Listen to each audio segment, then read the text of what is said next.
दूसरा मौका। एक और दिन की शुरुआत हो चुकी है।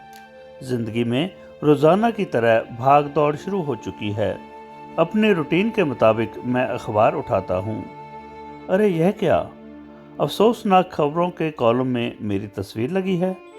इसमें लिखा है कि मैं मर गया हूँ।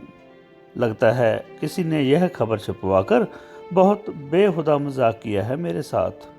मैं परेशान होकर सोच विचार में पड़ जाता हूँ। याद आता है कि पिछली रात मेरे सीने में बहुत तेज़ दर्द हुआ था। पसीने से बुरा हाल हो गया था। इसके बाद क्या हुआ, कुछ याद नहीं। शायद मैं गहरी नींद में सो गया था। अरे, सुबह के 8 बज चुके हैं। आज फिर ऑफिस के लिए लेट हो जाऊंगा। ऑफिस पहुंचते ही चिड़चिड़े बॉस का भाषण सुनना पड़ेगा। मगर आज हमारे घर में इतने लोगों की आवाज़ें क्यों आ रही हैं? अरे, हमारे घर में इतने लोग इकट्ठे क्यों हुए हैं? ये रो क्यों रहे हैं? मेरा शरीर सफ़ेद कपड़े में लिपटा ज़मीन पर क्यों पड़ा है? मैं इधर हूँ। अरे भाई, मैं यहाँ पर हूँ। देखो, मैं इधर हूँ। अरे भाई, कोई तो मुझे देखो। कोई मेरी आवाज़ क्यों नहीं सुन रहा? कोई मेरी तरफ ध्यान क्यों नहीं दे रहा? मैं चिल्लाता हूँ। हर कोई रोते हुए मेरे शरीर की तरफ देख रहा है, मगर मेरी आवाज़ की तरफ कोई ध्यान नहीं दे रहा। मैं अपने कमरे में वापस आ जाता हूँ।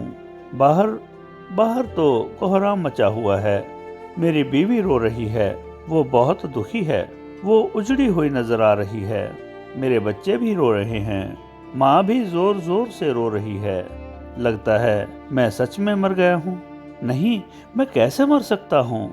कैसे मर सकता हूँ मैं अपने बच्चों से ये कहे बिना कि मैं उन्हें बहुत प्यार करता हूँ, उनका बहुत ध्यान रखता हूँ? कैसे मर सकता हूँ मैं अपनी बीवी को ये कहे बिना कि वह दुनिया की सबसे खूबसूरत और ध्यान रखने वाली बीवी है?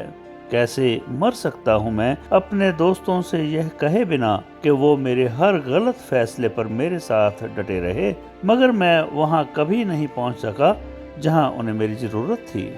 वहाँ कोने में मेरा सबसे प्यारा दोस्त खड़ा है।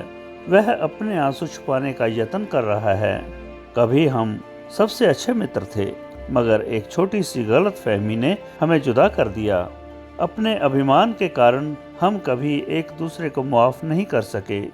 मैं उसके पास जाता हूँ और कहता हूँ, चल यार, अपनी गलतियों के लिए मैं तुझसे क्षमा चाहता हूँ। हम आज भी अच्छे दोस्त हैं। अब मुझे माफ कर दो। मेरा दोस्त मुझे उत्तर नहीं देता। क्या वह अभी भी अभिमान में है? जब मैंने उससे क्षमा मांग ही ली है, तो वह मुझे माफ क्यों नहीं कर रहा? शायद वह मुझे देख ही नहीं पा रहा। तो क्या मैं सच में मर गया हूँ? मैं जमीन पर पड़े अपने जिस्म के पास बैठ जाता हूँ। क्या करूँ? कहाँ जाऊँ?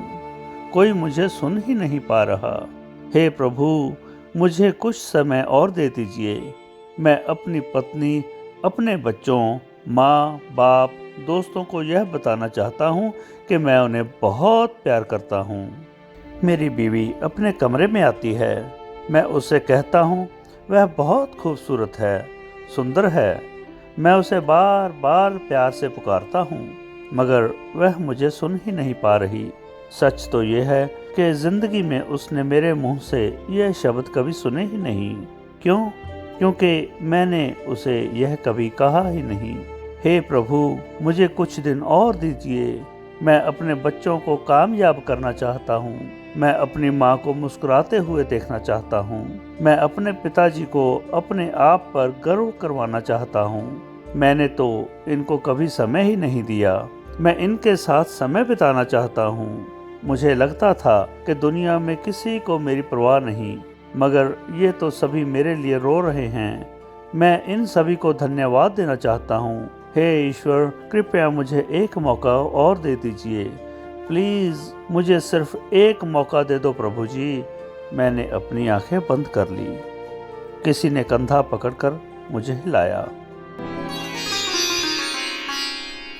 मेरी बीवी चाय का कप पकड़े मुझे उठा रही थी। मेरे बच्चे स्कूल के लिए तैयार हो रहे थे।